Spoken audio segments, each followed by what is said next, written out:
Hi and welcome. I'm Corey Kell, creator of FlatEarthIntel.com, and today's presentation is on why using the sun is key. And you've heard me talk a lot about how to use the sun in determining Earth's true surface shape, and we'll get into why we want to use the sun, why it's so important as part of the validation of Earth's true surface shape.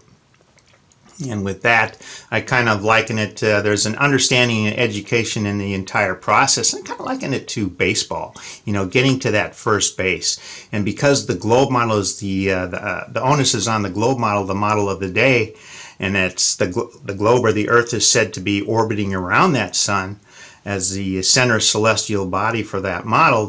We'd want to use that sun to verify its orbital mechanics based on its geometric shape. And then we can determine the sun's height in the sky, whether we're measuring it from a flat or a curved surface. Once we pass that, then we can get to second base, and then we can talk more about the sky optics, whether we're in an enclosed system or whether we have an expanding universe. And the celestial bodies and clock system, how those all work. We can get to that second base, but we have to pass first base before we even get to talk about those other things.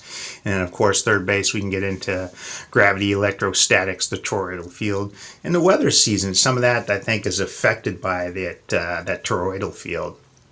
What happens? So I think some of that information is coming out, and then ideally it gets us back to home plate, the complete functioning model. Where do I think the flat Earth community is right now? We're between second and third base. We're still understanding how some of the sky optics works in the model system. But the problem for the globe model is that it fails its orbital mechanics. In other words, the sun position is too high. So when we talk about the globe model can't pass first base. So you're already out at first base. You don't get to second base. You don't get to talk about the sky optics or whether you're having expanding unit because your orbital mechanics fails. So that model's out very early. And again, that expanding universe, that everything collapses with that model once we utilize the sun. And understanding that is really key. Again, why we use the sun to determine Earth's true surface shape. The sun, the center celestial body for the heliocentric model. Earth is said to be orbiting around that model. The orbital mechanics have to work. The azimuth, the direction, the elevation, the vertical angle must align based on the model sun size at its said distance. And it just doesn't do that.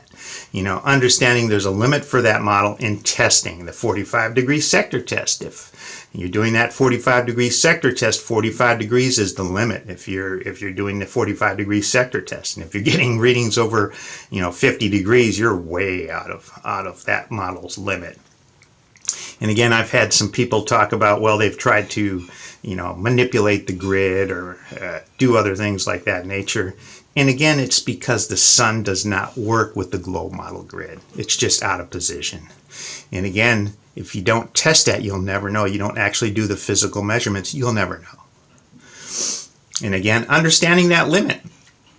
If you're doing the 45-degree sector test for vertical angle, checking to validate Earth's true surface shape, and your sun is above 46 degrees and you're in the 50-degree zone, you failed. That model has failed massively. And it's done that on both sides of the terrestrial Earth. I've tested it in Afghanistan and here in North Carolina. And it failed on both places. So, and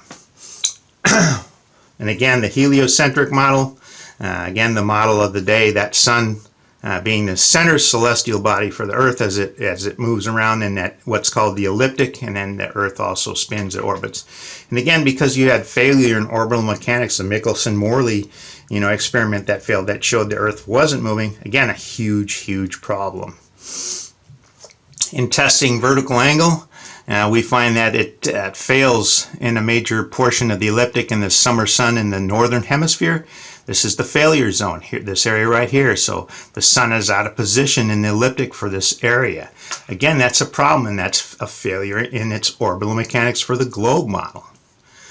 Once we identify the big problem through testing, measuring vertical angles to the sun for the globe model, we can exclude that model based on its orbital mechanics failure using the sun. And again, you have to do the actual physical measurements, not just the chalkboard math. And again, I've had people try to manipulate the grid, talking about, Well, I think we can change that grid based on this, and it doesn't work. The sun is not going to cooperate with the globe grid. It's out of position. But you have to understand how to test it and how to use the sun in testing, and that's the real key, the real answer. This gets us to the most important answer of all. In other words, we can exclude that model. And then once we exclude that model, the only other answer is really intelligent design by a creator that's told to us in the Bible. In other words, we're talking about the creation model. The sky optics, it gets us to second base. Something's not understood, but to be tested and investigated. Even within the flat earth community, you have some people struggling to understand that 24-hour sun in the flat earth model. They think, well, the sun you can't have a 24-hour sun in the flat earth model. Well, that's absolutely incorrect. Again, you have to understand there's a lot more going on up there in the sky optics. And kudos to those people who are investigating and doing creating those actual models. And we'll talk about some of those people here in a little bit.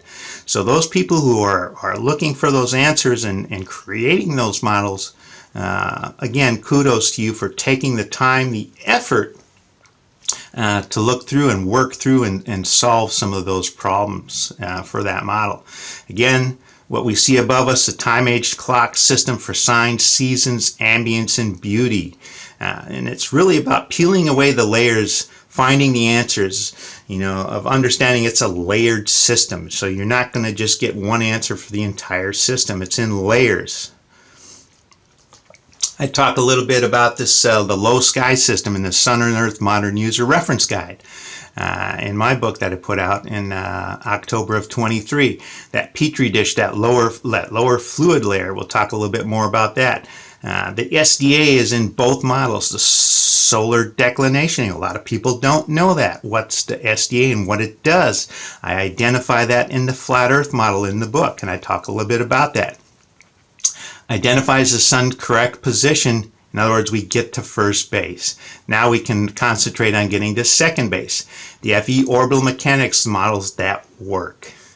Again, finding those answers. The next step, figuring out the sky optics for the creation model. And again, this diagram is in the book that I've written. Again, the Sun and Earth Modern User Reference Guide. That petri dish, that lower layer, that fluid field. I talk about the fluid field about 3,000 miles up. It gives that effect of greater distance when we view optics in the sky, the night sky. This is the bottom, kind of the lower layer. So I'm not talking about the dome. We're talking about the lower layers within that model.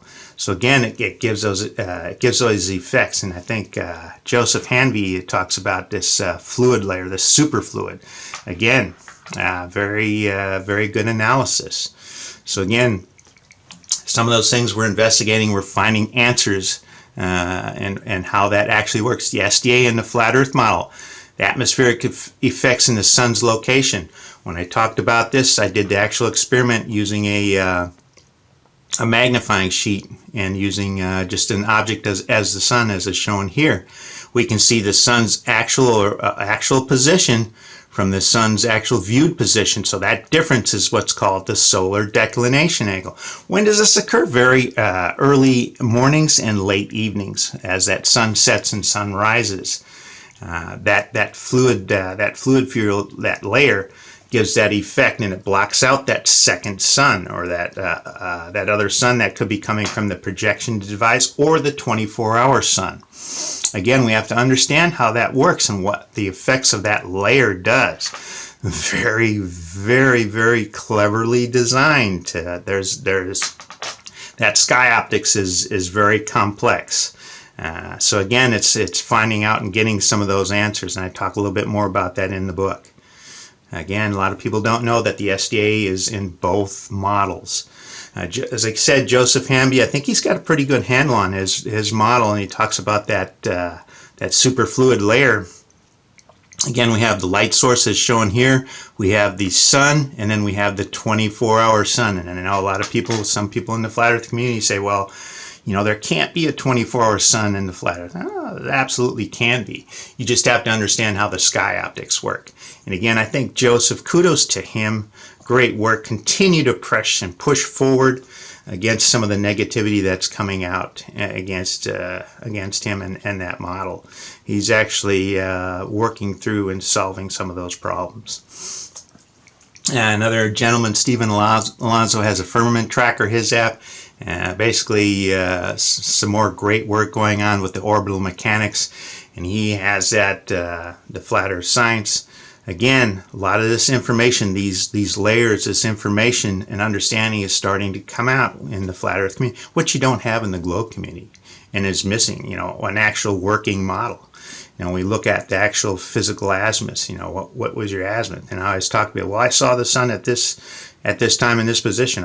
First thing I always ask, what's your measured azimuth? What's the measured elevation? And what instrument did you use? How high was it? I start to ask more in-depth questions, and then usually get a deer in the headlights look. Well, I didn't do that. Oh, okay. David Weiss's Sun, Moon, and Zodiac Clock app. A lot more information on the working model for the Flat Earth model, and also has a lot more information. A lot of videos and stuff like that. So that's a great app for talking to folks about the Flat Earth model and how it works. Again, a lot more information as it comes out in layers. We get that understanding. And again, kudos to all these people who took the time to do all this work. Really great contributions. As I said from the very beginning, is an education process and a knowledge share, and all this. Have a positive mindset. We always got those people who say they're the debunkers, or every time I hear the word debunk, I think of the word thunk. I thunk to debunk instead of thinking. Again, stay in the positive, stay out of the negative. People who contribute, content creators, again, kudos to all of you, who are working through all of this. Take the time to investigate honestly and understand some things were not taught in traditional education system. When I went on Bob Nodell, the Globe Busters, I talked about using the right triangles. People didn't know what right triangles were and why they're used. And I went through the step-by-step process. So if you say, well, then the sun is 93 million miles. Well, we can check that using right triangles and vertical angle of the sun. And I went through that step-by-step process. People didn't know. They're not aware of it. They're not taught it.